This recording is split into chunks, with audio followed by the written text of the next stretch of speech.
I mean, you actually will be more celebrated the less you are of a man. You understand me? And so I was talking with my brothers and my pops about this yesterday, and we were just talking about how, men no longer are able to have their own philosophies about the life and about the world. Do you have any Caucasian friends? Personally, I don't have any white friends. And it's not even something that is purposeful. It's just the way that I lead my life. The people that I find magnetized to what I'm doing are my people.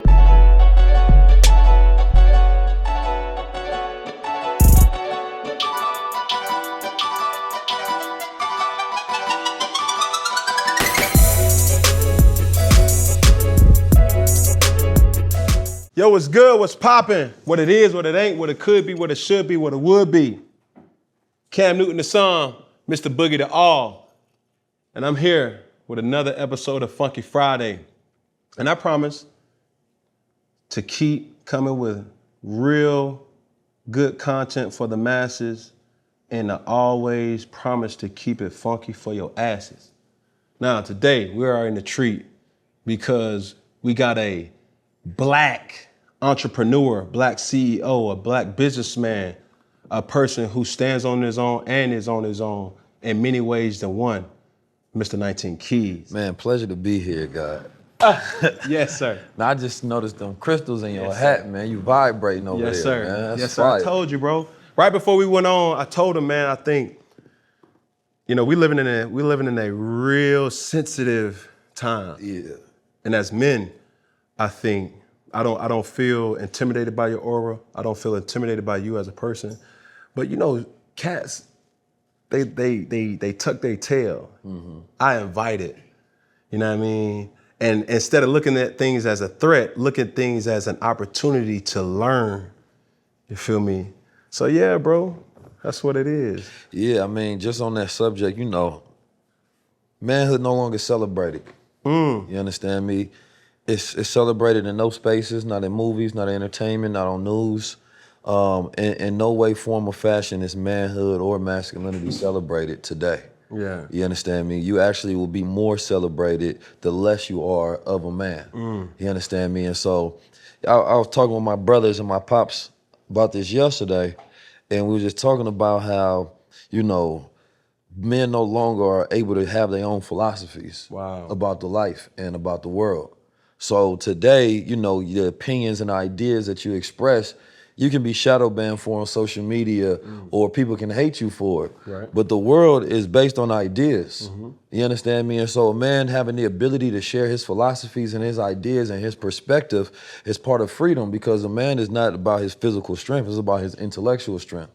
You understand me? And so where a lot of young boys don't know how to become men because they don't know how to develop their mind and they better ways of thinking, right? So it's like you can hit the gym and be physically strong all you want to, but if you're mentally weak, then you're not a man. You're not. You understand me? And so we are multidimensional beings. We are the flesh and then we are the spirit. You understand me? And how strong your spirit is and how strong your mind is determined upon your measurement of manhood. Right. Because man is mind, so it's your mindhood really. That's what you develop throughout life. Yeah, I like you that. Did?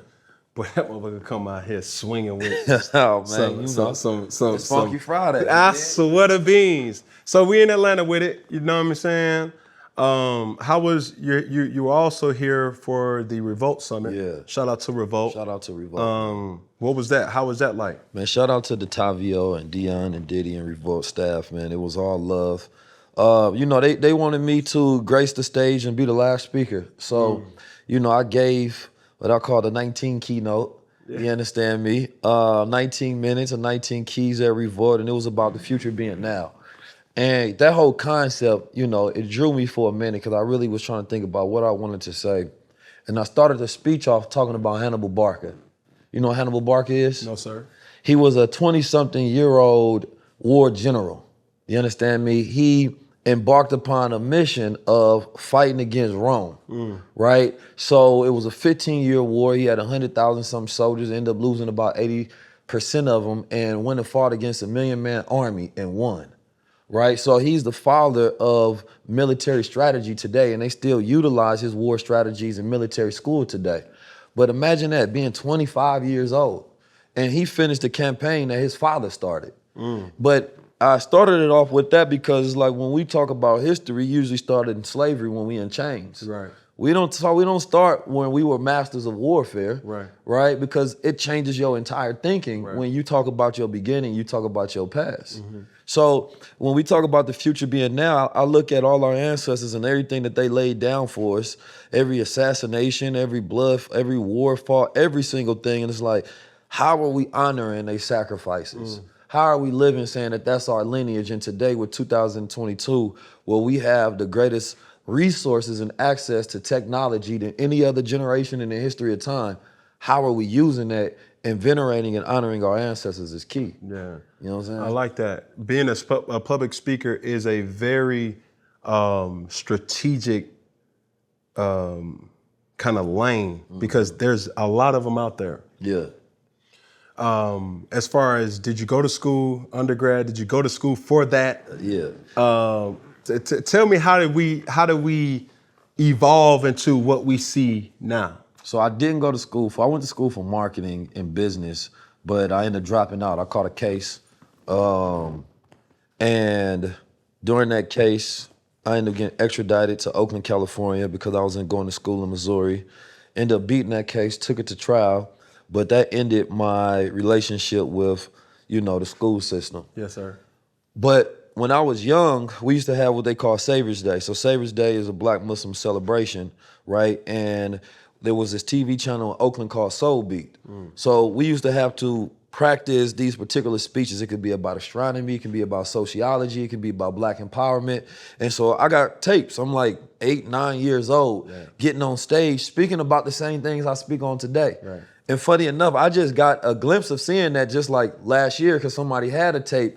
And I've seen myself quoting something I said when I was a child today. Wow. You understand me? And to say that, like, I look at speaking as a skill rather than a talent because it's something that I have to develop over time. Tonality, being able to communicate, being able to listen, being empathetic to an audience, understanding how to take a concept that's in your head and how to build that in someone else's head as you speak. Right. Communication is a lost art amongst today's people because everything is microwave. We don't really understand communication. It's too easy. We don't have to write anything. We don't have to fully say our points. We text message. We put on Twitter. It's more aggressive. There's no empathy because there's less context. So most of the things that we say are misunderstood, right? And so for me, communication came from having past positive proof that I was good at something, right? So when I was told like, yo, you killed it on the stage, but I also used to be in Oakland going to rallies when there was issues with like the police or something. And so I didn't see no representation of Black men speaking. It'd be a sea of white folks speaking about Black issues. So I wanted to be in representation and represent that. There was no cameras there, but I just felt compelled to go speak. So, but afterwards, people would come up and be like, yo, you killed it. You did this, that, and the third. So I'm like, anytime you got a skill set, you should use it in some way that where you can change the world. Yeah. You understand me? And so that's where my journey of communication started. You're speaking about communication, and I think to even put a microscope to that, the issue is not just communication, it's Black men being able to communicate with other Black men. That's a super fact. You feel me? Like, having this eye contact and saying, hey, bro, let me tell you something. And I want you to understand that it's coming from love. Like, what you did, uncalled for. And let me tell you why I was uncalled for. Now, I had mentioned in an episode before, the difference between fuck you coming from a white man to a white man is completely different than a fuck you coming from a Black man to another Black man. Yeah. See what I'm saying? And it's all communication. A white man saying to another white man, fuck you, he can still make millions of dollars with that person. Yeah. We've seen it because, let's say Trump, right? A lot of Caucasian people hate Donald Trump. But guess who they voted for? Big Trump. You see what I'm saying? You don't get to being who he is without the support from all people. Yeah. It's Black people who voted for Donald Trump too. Oh yeah, a lot of Just keep it a buck. Yeah. But when you have senseless issues like in our culture, rap beefs, when they say It's fuck you to the it's that's something that we have to change. Yeah. You know what I'm saying? And it starts with communication, because once a person feels a certain type of way, it's not even that you want that person to feel how you feel. You want that person to understand where you was coming from. And a lot of black men have issues with articulating and verbalizing how it made them feel, because one of two things: either they don't know how, or it's looked at as weakness. Yeah. You know what I mean? But I've been around you off camera, long enough to realize, like, this motherfucker woke. Like, you know what I'm saying? You're able to control your vernacular. The tone is important. Empathy is important. Strategy is important as well. So when you're going into a public speaking, let's say the revolt situation, how long does it take you to prepare for it? This one was interesting because they wanted me to send in a script. They actually asked me, do you want us to write it? And I just said emphatically no. Yeah. No, this ain't it. It's not possible for you to write something better than what's going to come out my head, because I let God write for me. Yes, sir. Ain't no better writer than God. Yes, sir. You understand me? So for most of the time, what I try to do is gather inspiration. You understand me? And I try to visualize, what do the people need, right? Because if there's just one topic, like they gave me a broad topic, the future is now. So that could mean anything, literally, right? So with that one, I try to think, how do I connect us to understand that time is an illusion and that everything exists in this moment. It's all about what we do right now. And in order for us to really understand that, we have to understand what was done before we got here. Right. So before I speak, I would, I might listen to a great speaker. Right. I'm listening to the greatest speeches in history, because that's what I want to be on par towards. You understand me? And then I imagine the response. Right. I've done this ever since I was a child. If I get into any competition, I'm not worried about the competition. I'm imagining what it's like to win, how it's like to celebrate. You understand me? Because now everything in the middle is just in my way towards getting me to that finish, right? But when you study and you trained on something, you know it. So overthinking can actually delay your response, right? So when you actually in the field, it's gonna destroy your flow. So now you're trying to think of what to say, but these are two different parts of the brain. It's what you know, and then you got your hardwired thinking. So now this is like when people go on stage and they can't speak, because they got two parts in the brain tripping over each other. So I take the notes, I allow myself to be inspired, but when I get on the stage, I have to just let it flow. And I gotta just be in flow state, because that's the type of speaker I am. Different speakers are different. Some people gotta have a whole script in front of them and they gotta read it. Some people gotta have something in their head that they rehearsed 1,000 times, because we learn in school to be technical thinkers. Memorization is taught as the highest level of intelligence in school, which is completely false. So for me, if you put me on any stage and I feel the inspiration and I feel the connection to the people, I'm gonna step up there and deliver. And I wanna think about, I'm not just the people that's in front, the audience is just there to watch what I'm going to share to the world later. You understand me? So I'm not particularly just worried about the audience that's in there. I'm worried about how can I change the world when I'm done speaking. Two things, really. And the first topic is this: anytime a person who's openly religious, Christianity, Muslim, Buddhist, it's a threat. Because, not a threat because they don't like it, it's a threat because people don't know. You know what I'm saying? And we all know or have our own kind of understanding of what Muslims is. But do you have any Caucasian friends? Do you go about it in a way where it's like, the white man is this, the white man is that? Like, how do we go about it in that sense, you know what I'm saying, for you? Obviously, you being who you are right now, you needed a lot of people's help. You know what I'm saying? Now, how you go about attaining that help is on you, and how do you go about it? You know who John Brown is? It's many John Browns. John Brown was an abolitionist. He was a white man in the South. I believe he was in the South. And he fought against other white men because he opposed slavery, because he was a stone cold Christian. Right? And I always say, if I got some white friends, they got to be like John Brown. You know what I'm saying? Like that's the kind of white friends I'm looking for. Yes, sir. Right? Not just ones that secretly say, man, I don't like what I see in society. People that are actively opposing the things that they see and utilizing their privilege in a way to fight the war on the side of good. You dig? Fight the war of equality. Yeah, freedom, justice, and equality. Right. You understand me? If you consider yourself to be a Christian and there's something that's done that goes against your tenets, faith, belief, and system, then you have an active duty to do something against that. Right. Like the thing about with white and black, because I don't look at the world in a particular white and black spectrum. You understand me? Because I can see all the colors. You dig? But when I look at the reality of it is, it's not enough white people that stand up against evil. Black people got to do it. Anytime that there was something that changed, it's because we stood up, we fought, we had the dogs against us, we got lynched, we got killed. We was out there doing the work for the most part. Right. You dig? So we stood on something that we believed in, not what they believed in first. Because if they believed no natural in changes. Correct. So for me, it's like a person that I like good people. You understand me? And that good really is disregard skin color. Yes, sir. Because it's really about who you are. Because there's a lot of people that got the same skin that ain't kin. You feel me? So therefore, I can't tap in with them because people don't have standards of what it means to be black, right? If you say, well, I'm a black man, but you don't treat every other black man that you see as a brother or you see him as a sister, then that's not black to me. Because for me, black goes to the origin of righteousness, right? Because it speaks towards the nature of those people that say that, of course, we not actually black, I'm brown. Right. You understand me? But what it's saying is I'm connected to these people. We come under the same code, the same structure, the same culture. So for me, it's about what's the color of your mind? You understand me? What do you represent? What's your values?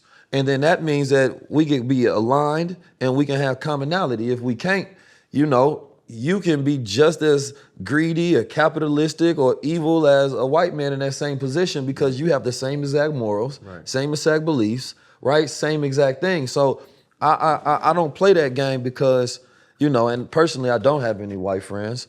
And it's not even something that is purposeful. It's just the way that I lead my life. The people that I find magnetized to what I'm doing are my people because I'm speaking now. I have tens of thousands, if not hundreds of thousands of white people that tap into the platform because I spit universal knowledge that's good for all people. Yes, sir. So my second question to that point is, who do you find, because the person that I'm seeing today in the flesh was inspired by someone or something. Oh yeah, for sure. Who's a person who you were inspired by and who's the person that you're inspired by still to this day? I'm going to have to say the Honorable Minister Louis Farrakhan. Yes, sir. And Honorable Elijah Muhammad. The reason, let me qualify first the Honorable Elijah Muhammad, because he was the most successful black leader of all time. He had his own planes, he had his own barbershops, he had his own schools, he had his own trust, he had his real estate company. You understand me? He had his own standing army. He built a nation within a nation. He had a third grade education. He taught the science of astronomy, physics, philosophy. He taught the best reforming and redeeming method that this world has seen when it comes to taking a lost found Negro and then making him an honorable black man and woman. The teachings that he left behind, no other leader has left the type of catalog of information and knowledge that he left behind. You understand me? So for me, just knowing that a man can take his mind from being a farmer and a preacher's son in Georgia with a third grade education, where he's seen, Ku Klux Klan kill people, right? He once had there's a story in the Theology of Time, a book he wrote, and he said there's a white man he met that had a black person's ear in their pocket. You understand me? That he carried around just so that he can show Negroes and strike fear in them, right? But he still, with growing up in that, seeing people get burned and lynched in front of him, had the heart to go out there and still speak. Fearlessly, and speak the highest truth in the land at a time where it was the most dangerous to do so. He was locked up for sedition because he refused to go to their wars, right? He had a multi-million-dollar empire during the time of his passing. So just from an entrepreneurial standpoint, a success of his legacy, the Honorable Elijah Muhammad has no equal. Right. You understand me? And the Honorable Minister Louis Farrakhan showcases an example of someone who has no scandals throughout his entire tier of leadership. And he was able to bring more black men and women together than any other man in history of time. So for me, you know, I have to look at the mind of those men as what I admire the most, right? Because I'm always working on my mind. Yes, sir. Right? And I believe that if we don't go as far or further than the ones before us, we're not making no progress. So the Honorable Minister Louis Farrakhan is 80-something today, and he still get on that rostrum and speak for 2 hours. Yeah, and he be sharp. saying something new I ain't never heard. Yeah. That, like, just from a mental standpoint, it has to be inspiring to see that. Yeah. And I'm a tourist, and you know the greatest speakers in the world is a tourist. You know, from Whoa. yeah, man, I got proof though. Don't even worry about it. I got proof. No. What day? May 4th. I'm 11th. Okay, yeah, all right then. Look at that. I knew I liked you. I liked you. That's crazy. It's proof, see? No, you got Malcolm X was a tourist. Mr. Farrakhan a tourist. Dame Dash a tourist. Shakespeare was a tourist. And I'm a tourist. And you a tourist. Say less. You understand me? So that's enough proof right there. But, you know, I'm inspired by, you know, even people like Dame Dash, truth speakers. You know, I'm inspired by Jay-Z. I'm inspired by Kanye, right? I'm inspired by my peers, you know, EYL and Wall Street Trapper, Master Investor, and my brothers Bashir and Jack Heller and my peers Steve and Amechi. Like, I'm inspired by real people that's in my life that I see every day get up and do something right against all odds. We come from environments where we weren't supposed to survive past a certain age. But in those environments, and to that point, I'll say this. It's a lot of hypocritical values in our culture. And I say that because we will sit up here and go on Black Lives Matter. You know, we will meet some more, do all these different things to stand for what's right. How can you feel a certain type of way if a white man kills a black person, but not feel a certain type of way if a black person kills a black person? A lot of our influential people in this day and time, we just lost a soul publicly. And rest in peace to P&B. Didn't know him personally, but that's a perfect example of the white man didn't kill him.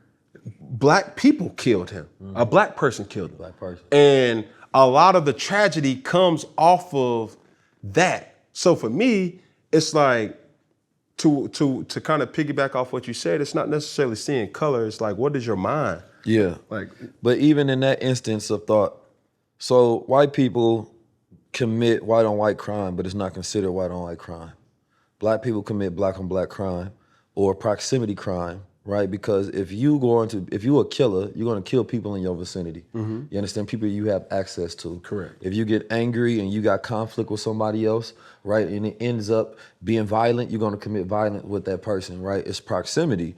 We have the only type of crime that's labeled black on black, right? When Asians commit Asian on Asian, Jews commit Jews on Jewish, right? Any people that's in proximity are going to commit crimes against each other.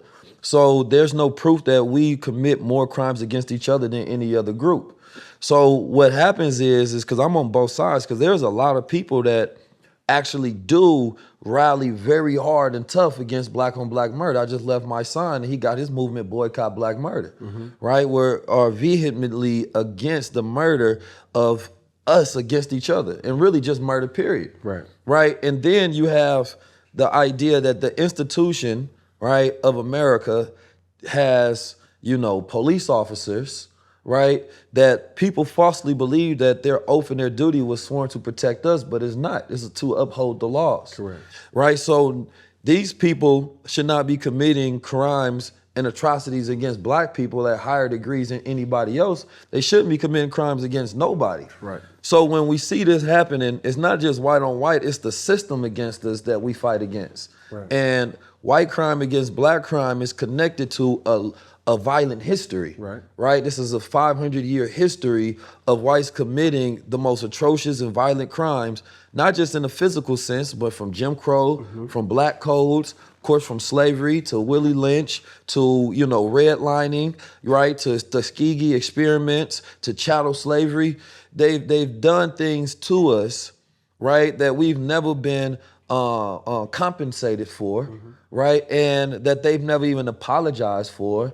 And I seen Bill Maher the other day trying to justify slavery, saying that it happened everywhere around the world. So instead of them, you know, coming to terms with the type of deeds that they done against us, they trying to justify it and say, forget about it. Right. But we don't ask nobody else to forget about it. So that Band-Aid is torn every time a white man kills a black man, every time a police officer kills a black man, because police officers were slave patrollers. Correct. So that history of white men getting into jobs, right, that's been connected to being, white supremacists and Ku Klux Klan members, that history is drawn directly from the legacy of slavery. And we ain't been compensated for the work that we've done. Those patents that they stole from slaves have never been taken back and put into the rightful hands. Right? The land that was stolen, none of these things have been made right, so that we know in our heart that some of the conditions that we find ourselves in, because the hoods were made. These are not things that were natural. Ghettos was something they used to describe what was happening in other communities, Jewish communities, Irish communities. Black people were put and subjugated in these environments, thrown in low impoverished environments. The particle matter in the air is bad. There's food deserts, right? There's low income opportunities. The education is bad. So therefore, yes, you're going to get crime. But to this second point is, we no longer have excuses. The reason I say we no longer have excuses is because I'm not going out there preaching how the white man is making us do things and how his foot is on our neck. No. Now we're perpetuating these things against each other. It's a system that's just working now. Right. And what we have to do is, number one, there's no reason for us to commit crimes when there's so many opportunities. Now we're going into a global recession, so things are getting ugly. But before that, opportunities galore, right? And so we have to take accountability and extreme ownership, right, on what happens within our communities, within our lives. But before you can change the dynamic of your community, you have to change the dynamic within self and your own family. Without families, because families rule the world. Without families, there's nothing we can do. There is no structure, there's no foundation, there's no integrity to build on, right? And so sometimes we look at the symptom of the problem instead of the root. So we still complaining about symptoms of the disease, but not going to, well, what caused it, so we can build a cure based on these issues. And that's looking at education levels. Mostly it's about education, right? My speech now is about these E's, because if we can get in increased education, increased exposure, right? Increase experience, right? And emotional intelligence, and our level of execution, then we can change everything in our communities today. Right. So there's a ethnicity that I really am inspired by. And my question to you is, let's take the Jewish or the Italian ethnicity, right? And even more so, let's talk about the mob. Yeah. Right? Yeah. It was originated by 5 families, right? Now, the corruption that is the face mask of that, it wasn't built off of corruption. It was built off of them believing in something. Right. And it was segued and assigned to certain boroughs. Hey, listen, Keys, you got over here. Bug, you got over there. Yeah. Boom, hey, so-and-so, you got over there, and that's your section. You control your section. Yeah. If we have any section, and at least we know we got a finger to point to that person, we're holding you accountable for those certain things. Now, with that being said, do you think as a whole, as a culture, we're able to come together and control our means? So with the mafia, our issue and our relationship, right? Because we name ourselves Capone, we name ourselves Scarface, all these different things. We adapted all the negative things about the mafia, none of the positive things, none of the power things, I should say. Right. So with the family, right? We talked about this before on my high-level conversations about, surrounding yourself around the LeBron in your family, or the Cam Newton in your family, or the 19 Keys in your family, and building off that. But more importantly is that when you want anybody to hold up any code, they have to be backed by something. So what they do is like, there's certain people that should be made people within a culture because they backed by the culture. So that family dynamic of saying that, yo, you can't touch Cam Newton, you understand me? You know who's behind him, who backs him, Because if you touch Cam Newton, now you got to go against his family. Well, let's say you can take out this family, but now you got to deal with the other 5 families. Correct. These 5 families have money, power, influence, right?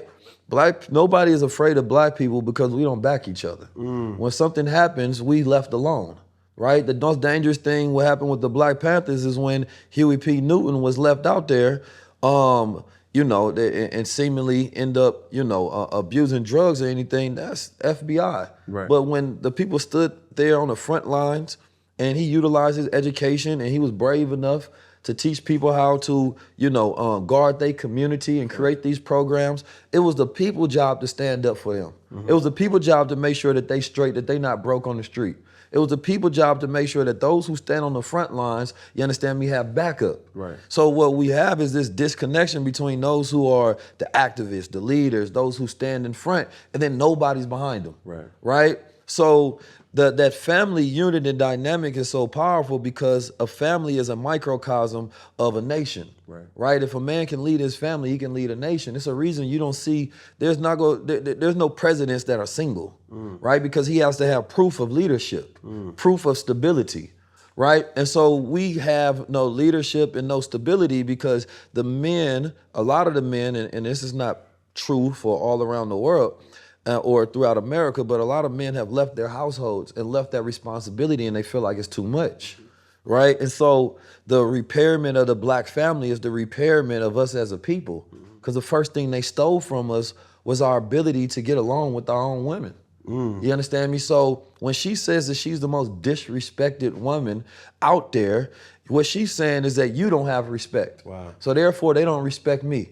You understand me? Right. If they targeting violence against her, that means that you not protected, so you can't protect her.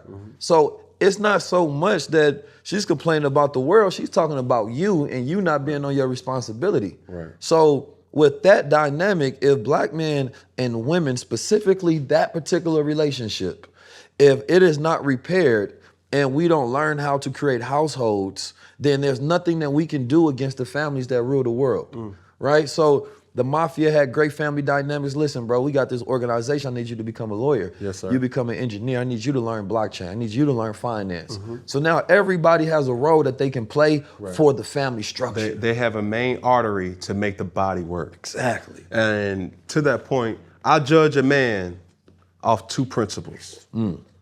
Fuck what he say. You show me a woman, Yeah. and you show me your kids. Yeah. That's how I judge you. Yeah. You can say, man, I'm the realest nigga in this motherfucker. Yeah. Da, da, da, da. But your girl ain't portraying that. Yeah. Your kid's disrespectful. No, sir, no, ma'am. Yes, sir, yes, ma'am. They not that. That's a fact. Right?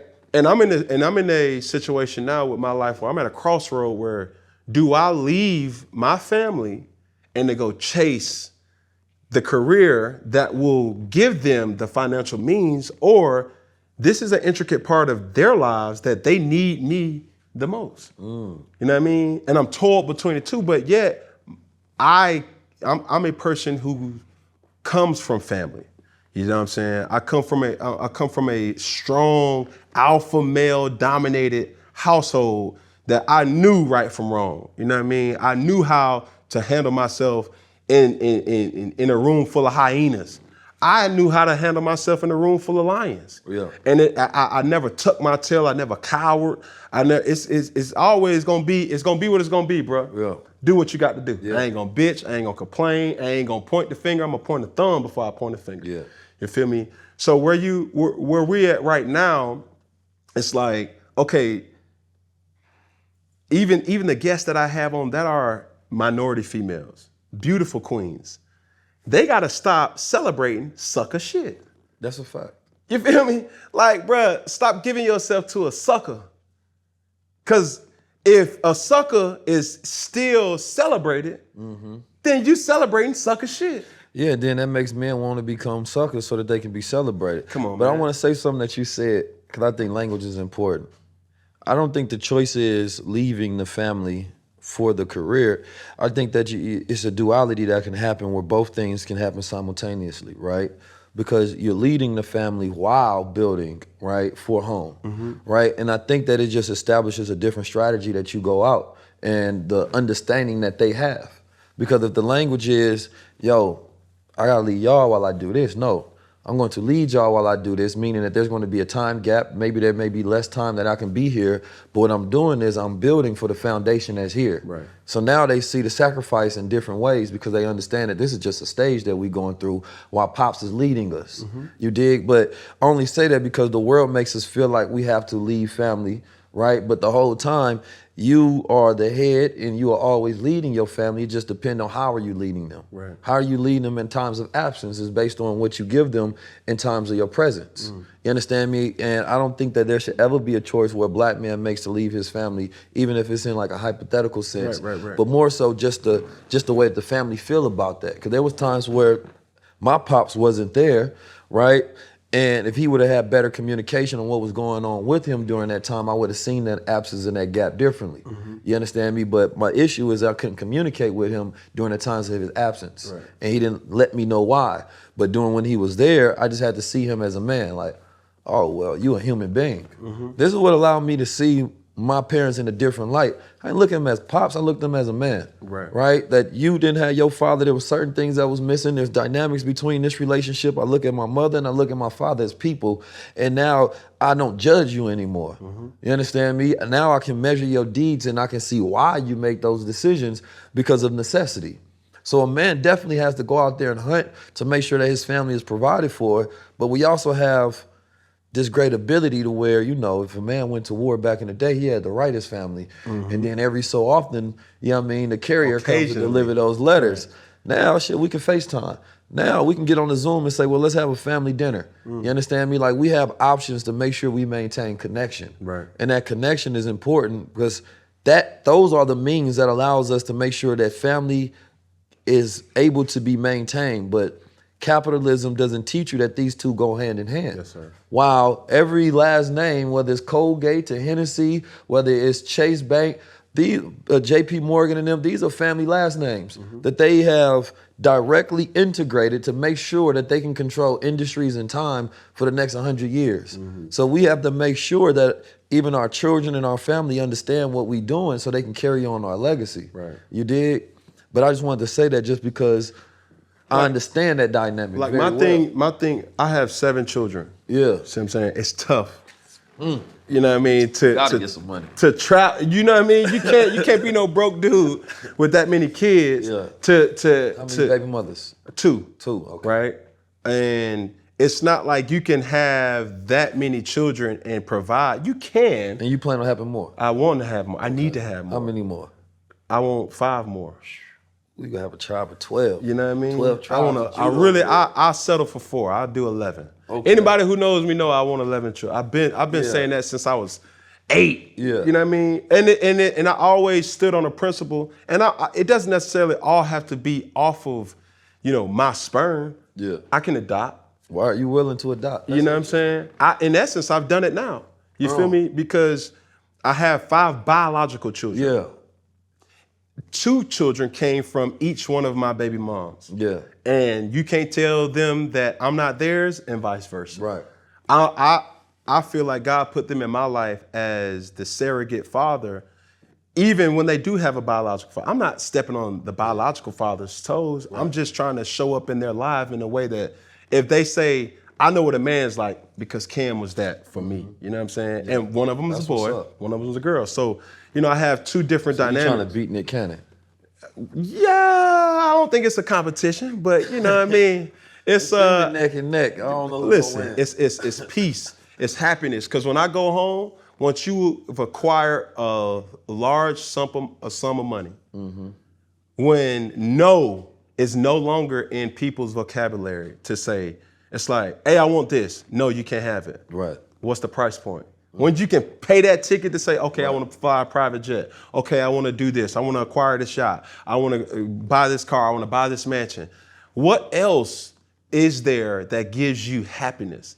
And when every single time I pick my children up, which I'm going to pick them up today, that there's no feeling than when you stick your head into a classroom and you hear, Daddy! Or when you open up the door and then you hear 14 footsteps, Daddy, and then there's nothing, no money, no nothing that can give you that type of thrill. I feel that. That's fulfillment. So even for you, it's like as you being a good-looking African-American man, right?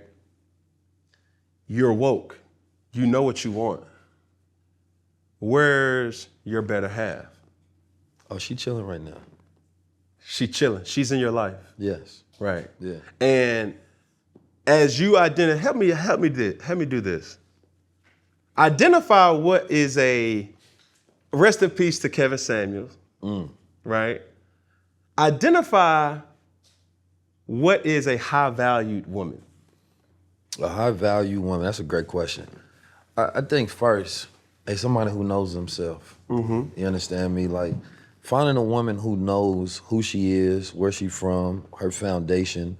It definitely helps to have a great family unit, but I understand the reality of America today that a lot of families are messed up and oftentimes don't have a father or maybe even a mother in the household, so if she's feminine, number one, that's the greatest quality you're gonna find within a woman, number one. Right. A feminine woman, right? Because a woman that is truly tapped into her feminine nature is a nurturer. She is a healer, right?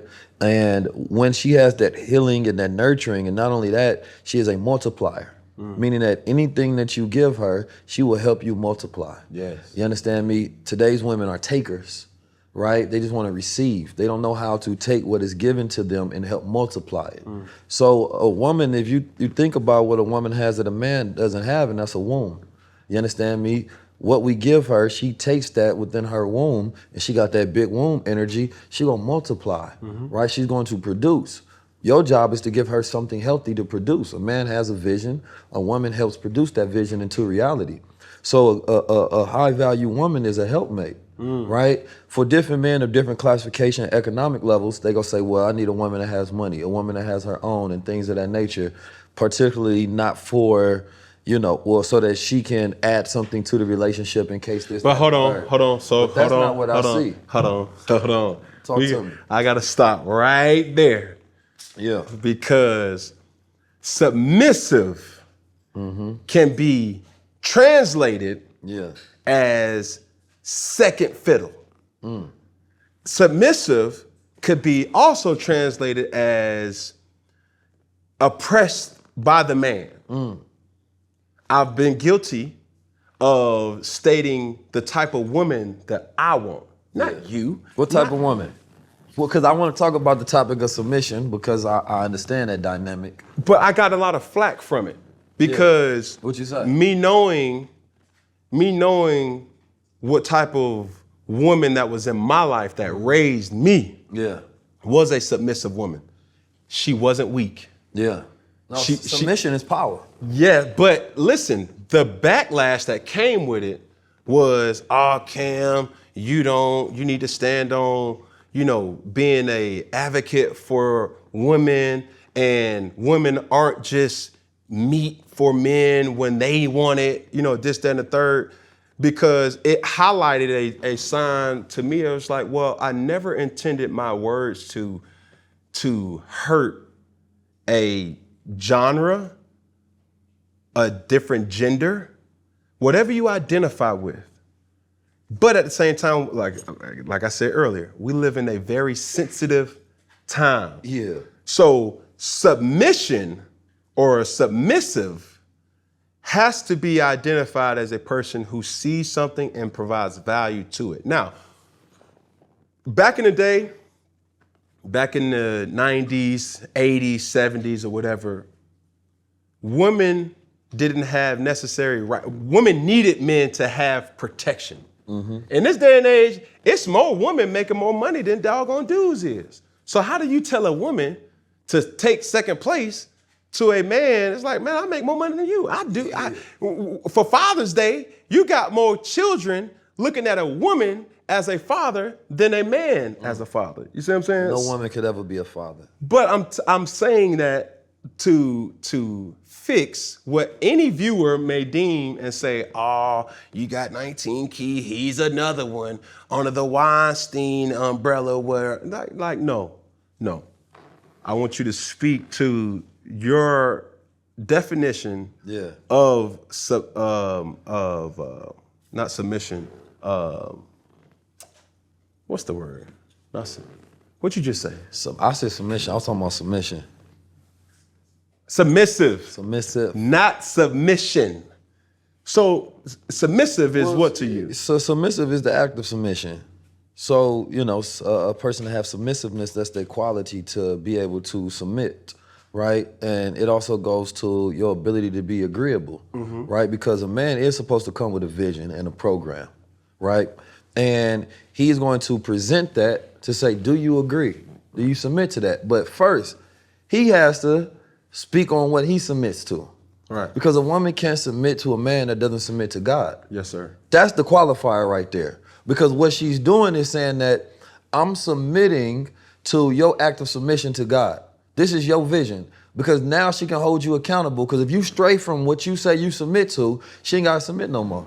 Because you no longer submitting to God. So now she can't, because it's like a direct correlation where she's basically submitting to God through you at the same time, because you a vessel, right? If a man doesn't have a vision, he don't need a woman. Because what she's saying is, I agree to this program that you have, right? The dynamics of masculine and feminine and men and women is so messed up nowadays. People don't know what it is. It's all about just deconstructing every philosophy and saying that, well, I don't think the ancestors were right. And I stop people in that track. Well, tell me what works. Because everybody think that they can come up with a formula that works. Right? That's why we got 1 billion genders, but nobody can tell you what they mean. You understand me? Because everybody just wants to have a brand of individualism that they think works. But the reality of it is that when it comes to masculine and feminine energies, there has to be a rhythm of submission and flow that happens within that relationship. I don't care how much money you got. There's no woman in the world that I would submit to based on some money. You understand me? There's no man in the world I'll submit to based on some money. Right? So even a man's money is not his qualifier for submission. It's about his vision and who he is and what he submits to. Because then she can be like, I agree to that. This is your domain. You understand me? You say you don't want certain things, then you don't want that. And I'm not changing nothing.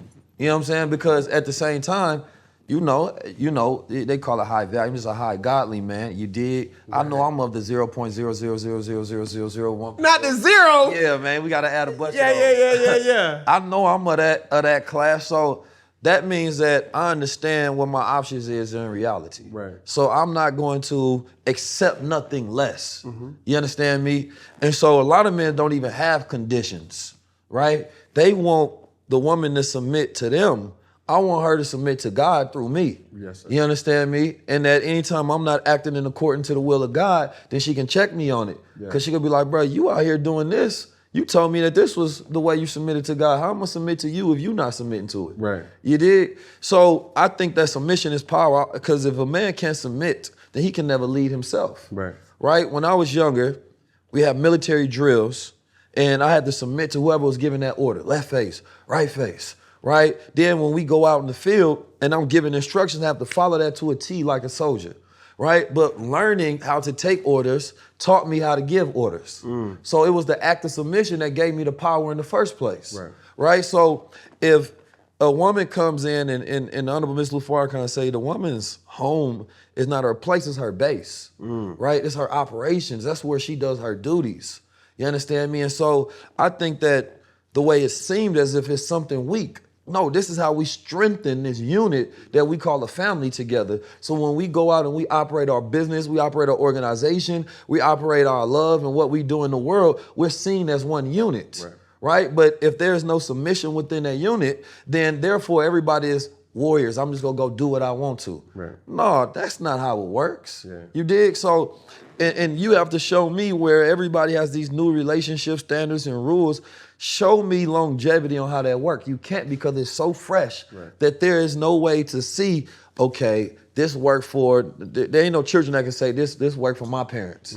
No, we know traditionalism, but men submit more to tradition, right? And because the new expression with women is more around sexual freedom and different freedoms, then they don't want to be accustomed to traditions and roles anymore. While men still want those traditions and roles. A lot of men, and real men, a lot of ways. So that's what creates this divide. So when you say, yeah, my woman gotta submit, for sure, right? But then at the same time, it is based on what I submit to. Correct. You know so when we go to a job, we definitely submit. Correct. In every other form, we submit. Correct. This is what I said, and this was the tagline or the title. We don't need no more bad bitches. We need more women. Come on, that's a fact. See what I'm saying? Women don't even know what bitch mean. I seen a brother, academics got in trouble with saying the word bitch, and we was talking about this earlier. It's like, the word bitch is more nuanced than the word nigga nowadays, right? Because there's so many different ways of how a woman describes being a bad bitch, right? But if you call her a bitch, then it's disrespectful. If you say, these bitches is doing this, it's disrespectful. If maybe sometimes if you call her a bad bitch yourself, she gonna take it as disrespect. So, you know, when you got a word like that, it's too problematic for it to ever be aspirational. Right. Like being a bad bitch has nothing to do with her morals, her goals. It's just this brand that they put specifically when I think about black women to not be mothers, to not be women, to not be feminine. Because those are not the things you saying when you saying you a bad bitch. It's often upon, you know, how you look. It's about your exterior. It's about your presentation. Right. It's about some of your ambitions, but it has nothing to do with your feminine qualities. So even to that, I was saying, like, I grew up in a 3-parent household. My grandmother, my mother, and my father. That's what's up. So for me, I knew what a strong, independent woman was by my grandmother and my mother. And I also was quoted as saying, you call yourself a bad bitch, but you don't know how to cook. But you don't know how to be quiet when a man is talking. Now, I then changed that because that was harsh. You see what I'm saying? That was very venomous. But I don't know. Hold on. Please let me finish, because that's how I got fucked up in the first place. Because I didn't experience. I didn't explain.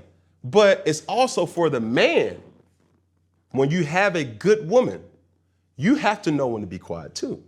You have to also know if my woman, my partner, right? Because we live in a day and time where you got women with women, men with men. I don't look at them. I don't look down on them. I don't look up to them. I just look them as equal, right? So for me, it may not be something that I agree with, but at the end of the day, I don't judge, right? I want everybody to be happy. But once you find your partner, it's not a dictatorship in your place of refuge. Well, that's a fact. Which is home, which is wherever. And a lot of men don't know when you got a good source in your life to, if she's saying, hold on, Cam, you ain't adhering to the standards that this household needs you to, because most men are egotistical. They're saying like, nah, woman, stay in your place. I don't agree with that. I never agreed with it.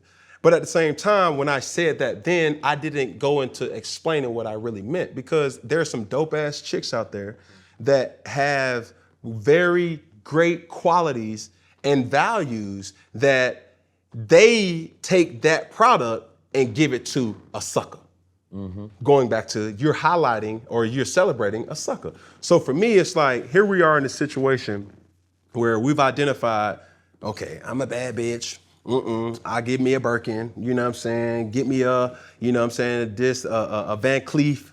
You know what I'm saying? Get me a Cartier bracelet, me, Rolex me, bust down me, please, and what?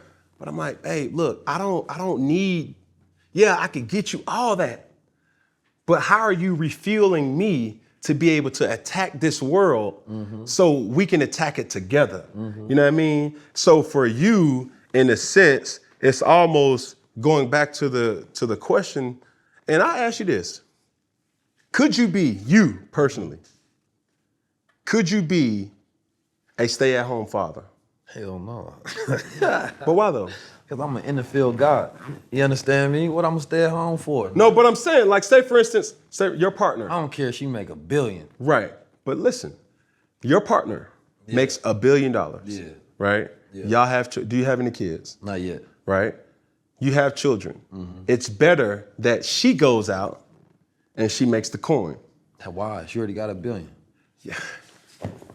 How much more she need to make? Shit, now it's time for me to go get some money. Okay, Shit. okay. But it's, if y'all a partner, Yeah. that's both y'all. But what, see, especially when we talk about this, let's just say the $1 billion, because it gets to the idea that whatever you're doing out there, you're never gonna be satisfied. You You understand me? You will never be fulfilled. Anybody, my bro Keenan tell me this story. He met this white billionaire. He just had billions.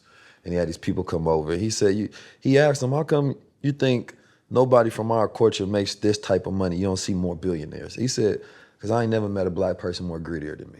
You understand me? The culture of greed that we have, you understand me? And what we going towards, we see that as ambition, capitalistic.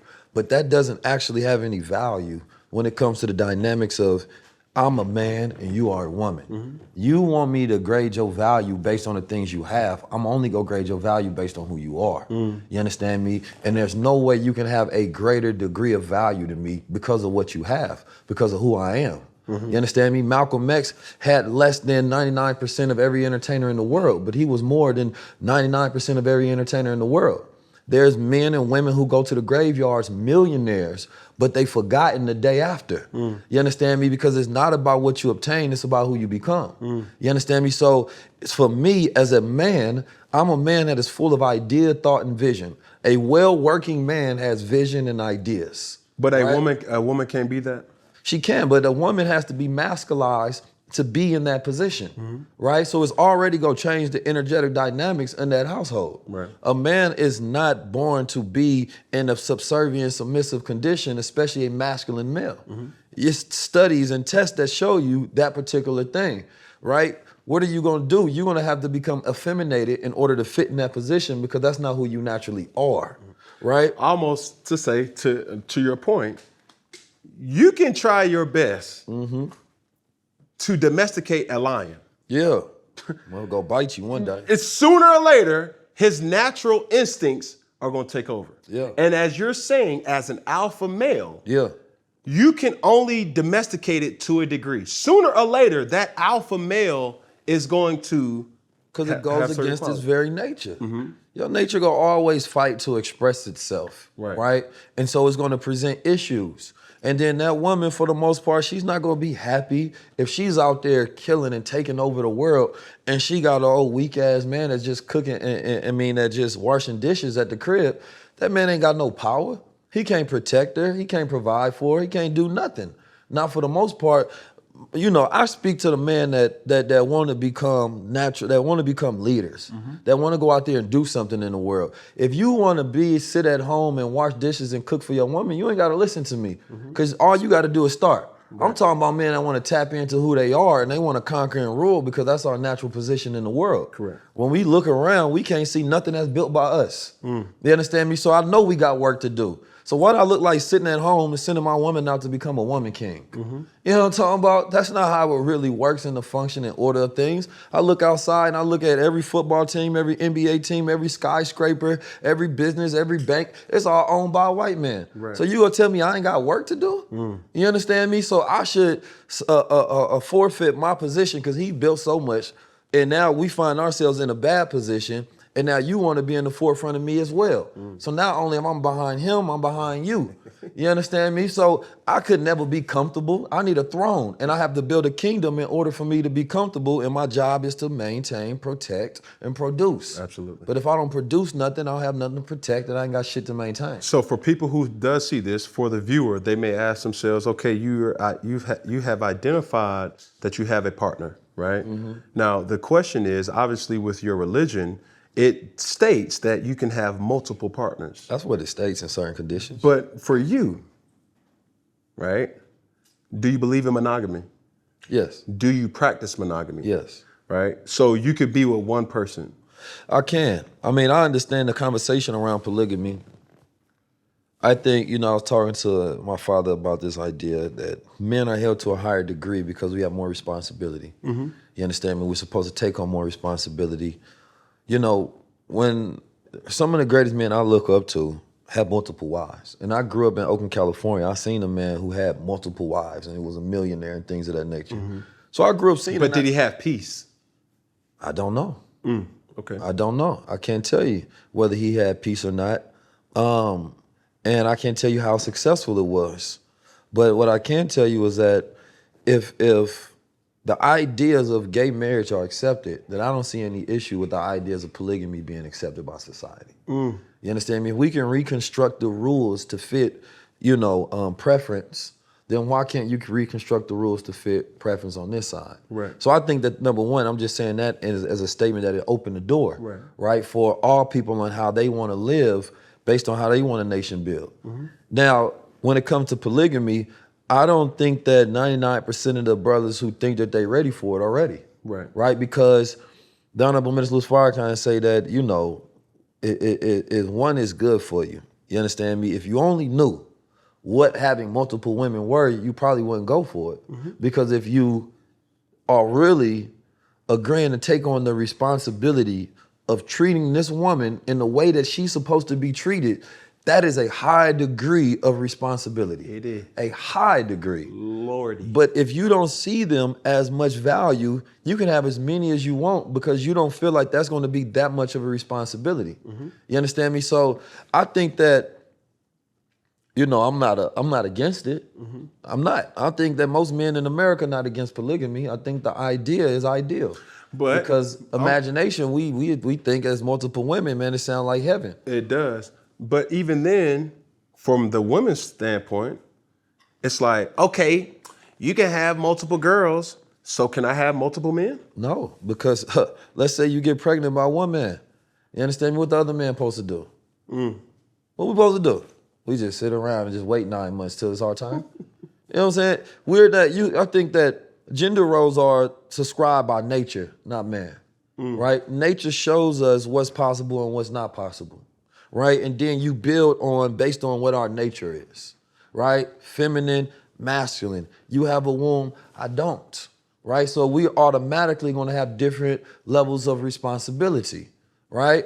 The woman, when she has a child, she has a different level of responsibility than a man. Because what she pours into that child, right? So like a woman cooking is not even really about the man's satisfaction. It's about her being the healer in the household. Yes. Right? When the child gets sick, she got to send them to the doctor for some Robitussin or some Tylenol. She don't know how to whip up the proper herbs, right? In order to get that child back to health. See, back in the day, the woman had the knowledge of those things in the household. So now we have pharmakia in the household, right? We have a healer, we have a nurturer. So man takes on those attributes of a good woman and thinks that they are for him specifically, but it's for the family. So that role that she plays in the family as she's gearing that child up is key. And a woman can't be, a high value woman is gonna be intelligent, right? You get a dumb woman, you can't do nothing with her because how can she help you if she doesn't know anything? Now, your job as a man is to be a proper educator. What you pour into that woman, she gonna pour into that child. That's your future generations to come. The two things. Yes. So these are the responsibilities that coincide with each other. So now, not only you teaching one woman, you got to teach multiple women if you got multiple women. You got to grow multiple women. You have to tend to multiple emotions, right? You know how much work that is. If you got just employees, you can understand that. Right. If you got to sit down, everybody got to come in. You got to deal with human resource issues, talk to them. All right, what's your feelings? What you got going on today? You drained by the end of the day.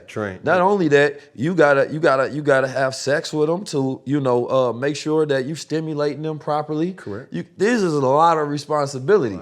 But most men only think about the part, man, I'm the sex. Back, one rubbing my feet, one massaging my shoulders. You feel me? I'm in heaven. I might have another one serving me some tea or something, man. We some grapes. It sounds really good because you don't think about your responsibility. Right. And it's a lot that goes into it, and not even to mention ego. Oh, man. In that. You got, let's eliminate the woman, the man, the human. Yeah. Right? Ego is real. Oh, super. Oh, you doing this with her. Why I don't go to the movies? You took me to see the quick movie. I wanted to see the long movie. You stay at home. Like, man, it's a lot. Sound like a lot of experience. Yeah, listen. I've been around the block a couple times. Very specific. You know what I'm saying? I'm parked right now, happily parked. But at the end of the day, bro, man, I search for peace. Yeah. Right now, where I'm at 33. That's another key, a woman that can provide peace. Oh my Lord, I'm a black man in America. I'm fighting the world as soon as I step outside my house. You know what I mean? I can't fight the world and then come back in the house and fight you too. That's a fact. That's what one situation, let alone you have other situations, you know what I'm saying? The black man is the most targeted man in the world. You understand? The most dangerous man. The most dangerous, and that's why he's the most targeted. When we look at every statistic in America, from crime to prison rates to disease, we at the top. The top. Black men specifically. There's no empathy for the black man in the world. There's nobody spreading those statistics saying that, man, we need to help the black man, he in trouble. So when you have a woman that can give you peace, knowing what you up against, that's heaven for you. And that is heaven. Like, man doesn't wait, right, to have heaven when he dies. He makes heaven while he's alive. He has not even made, he builds it. You understand me? And so the relationship you have with your woman can provide you heaven or can provide you hell, right? And so you need somebody to confine to when you go out from the world. But you having a good woman, I need to talk to you. Yeah. Right? She's helping you vet the world. Yo, you know, so-and-so ain't good for you. It's a snake. I see our bro move. You understand me? She's sitting in the meeting with you, scoping things out. So you know, the problem with a lot of weak men is they want their woman to remain weak and dumb. You understand me? Because they afraid that if I teach her what I know, she may surpass me. She may feel like she don't need me. But see, a man that is constantly growing is not afraid of teaching his woman everything that he knows, because he's going to constantly learn and learn more. Right. And then at some point in time, if not when she comes into the relationship, then she's going to be teaching you things. She's going to be adding things. Yo, babe, you said you wanted to do this. Boom, got the paperwork done, called up so-and-so. Now y'all building. Yeah. Nowadays, people want to have separation of dreams. No, you got to bring it together under one team. Right. Whew. Big Eliantes getting dropped right now, bro. But like, before we get out of here, I want to use this platform. I want you to use this platform to obviously highlight what you got going on. Yes, sir. You know, obviously a CEO in many different formats. Talk to me about them. Man, you know, what I try to do is, you know, I try to educate, you know, and stimulate our culture in the highest matter. So I consider myself to be a thought leader of the culture. You understand me?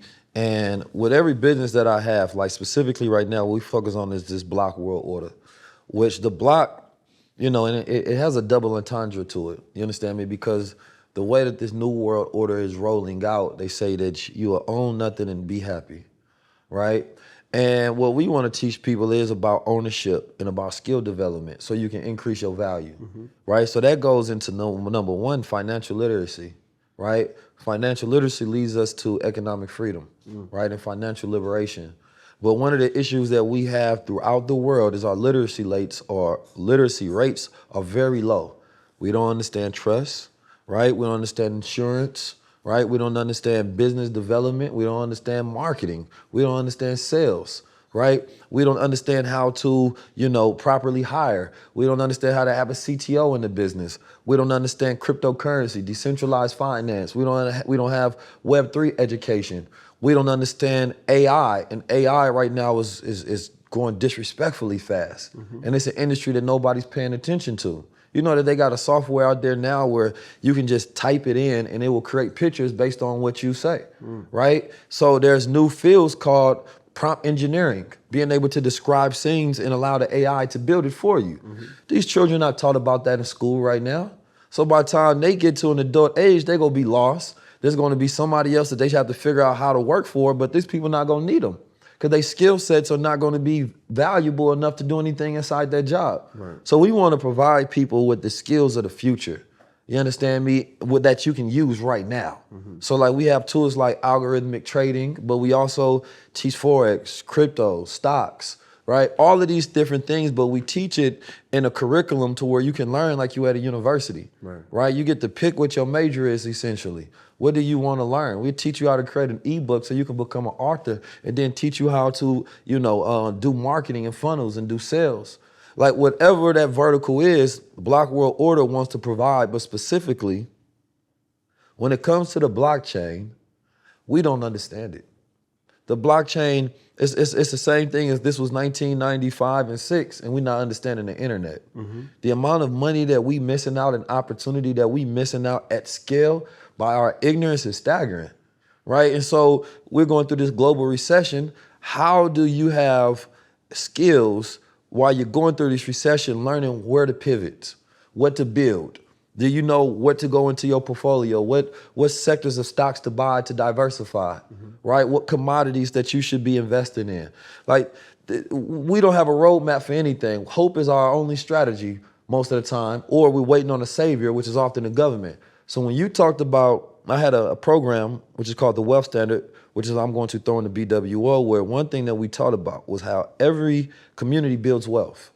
How the Asian community builds wealth, the Jewish, we went all the way down to how the Amish community builds wealth, the Hispanic community builds wealth, right? Because if you don't have any standards towards wealth, you'll never build it. So we don't want to make wealth some black excellence thing. We want to make it a normal thing, right? Like, how do you create the next generation of trust fund babies? So a lot of times when we look at things as of the now and we say, well, I don't want those things, because you're not thinking about the future generations to come. You got 7 children. If you buying Bitcoin or Ethereum, it's for their future. You good right now. But what's going to be the money of the future is what we got to pay attention to, right? It says that by 2053, and I believe this is a totally false statistic, but there are reports to back it up that say that we're going to have 0% wealth. But the reporters... Zero, who is we? Black community. Okay. In 20 years past that, they say the brown community will have 0% wealth, right? But what they're saying is the fact that they said we're going to own 0% assets. Now, the thorn in the side of that is this new culture of financial teachers and educators, right? Where we're making sure that that's not true, because what is an asset, right? It's something of value, that increased value, something that holds value. So all we have to do is educate our people on how to create a portfolio, right? So that we can instantly change that narration. Because right now, if a black person goes and get them a college degree, they still have less wealth than a white high school dropout, right? That's dangerous.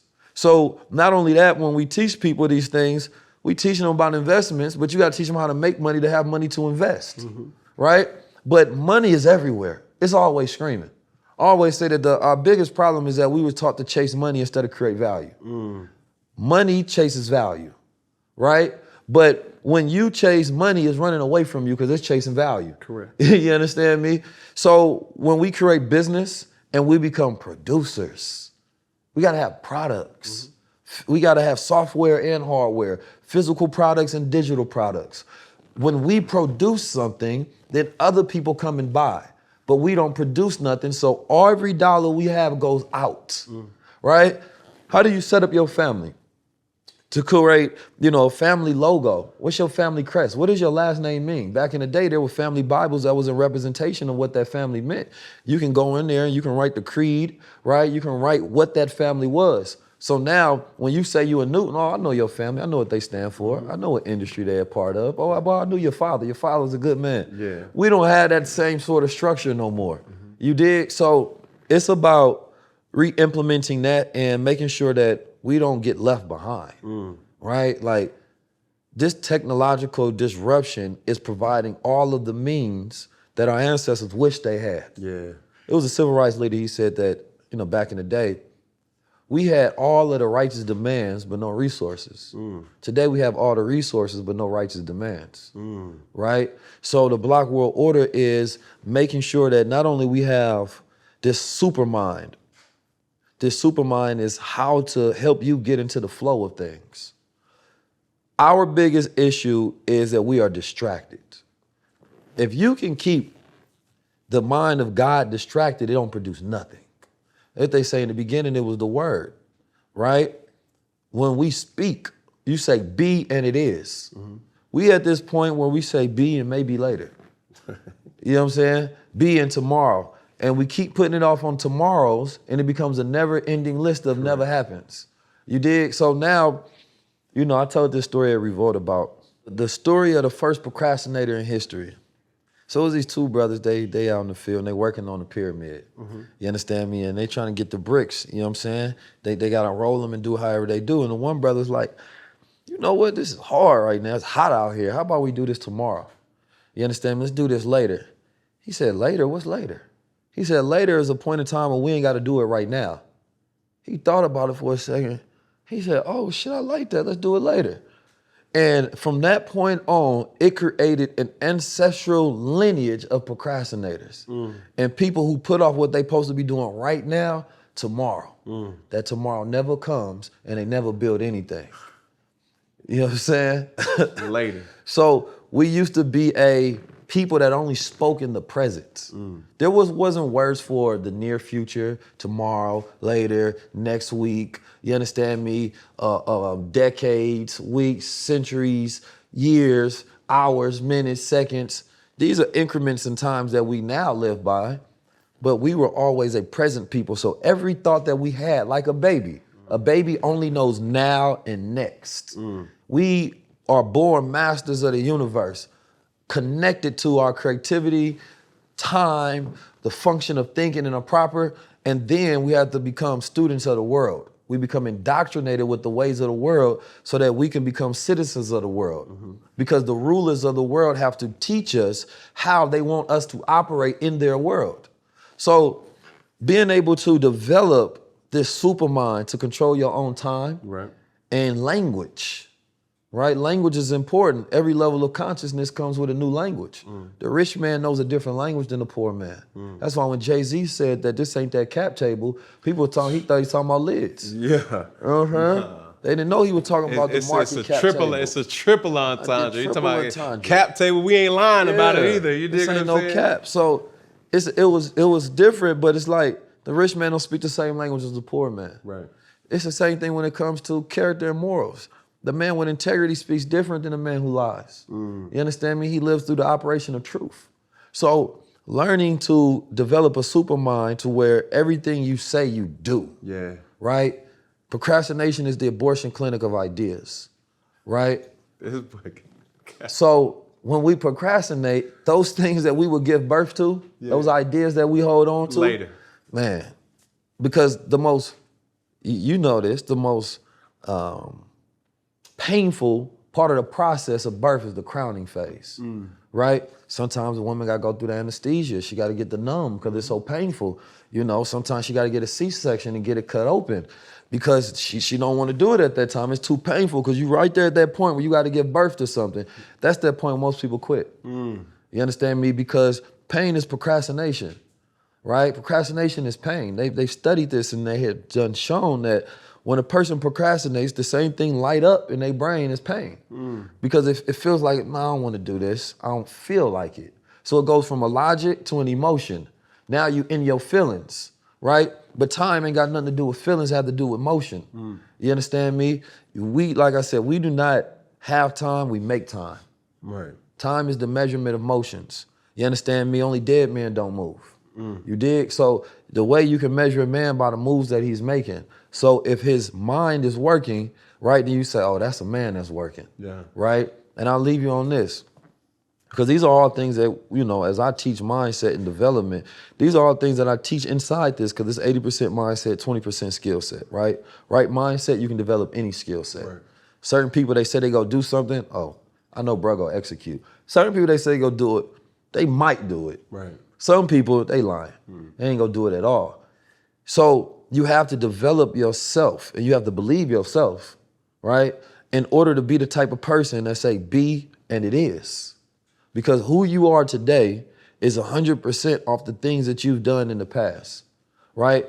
Your last year developed, the last 10 years for you, 5 years, however many years, develops all the knowledge you have in your head was because of the books that you read yesterday or yesteryear. The money you have in your pocket is because of the deals you made yesteryear, right? The physicality you have now is because of the training you put in yesterday or yesteryear, right?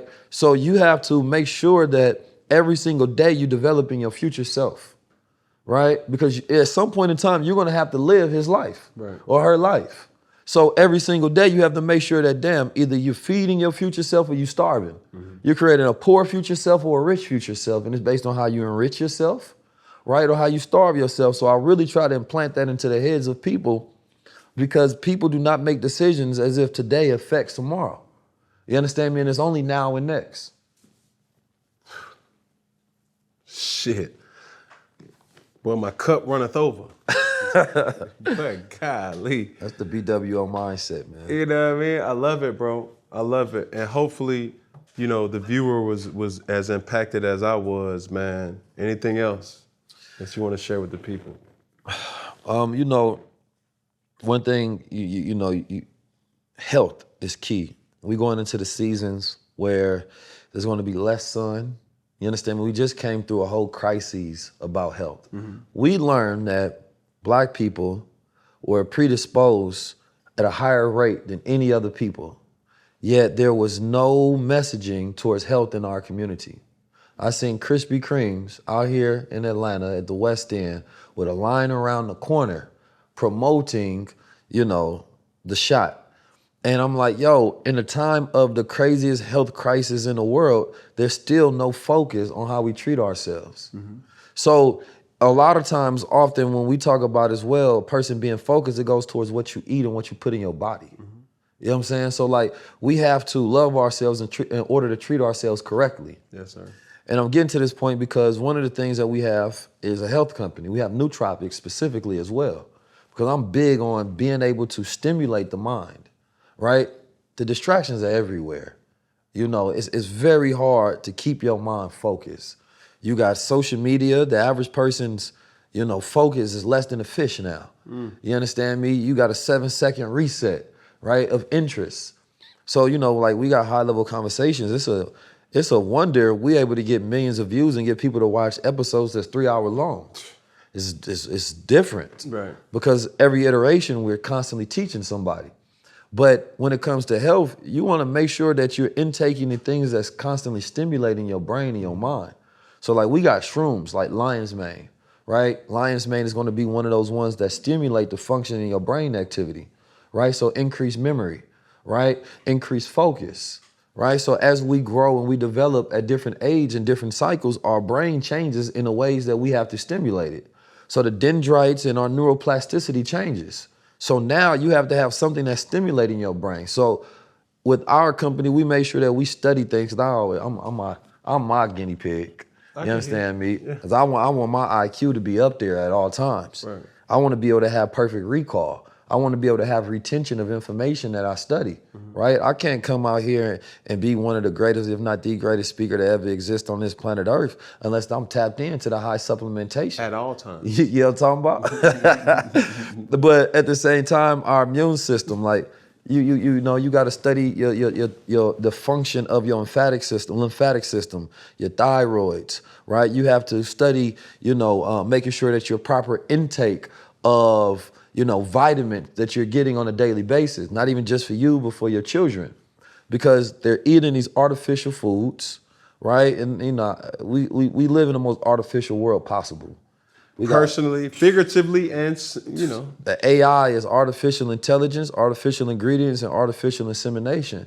And that represents that we're no longer in proper function as human beings to perform what we're naturally supposed to be doing, to think, to produce, to reproduce, right? And so when I look at the ghettos of America with these food deserts, when the mind is dry and it is starving, you understand me?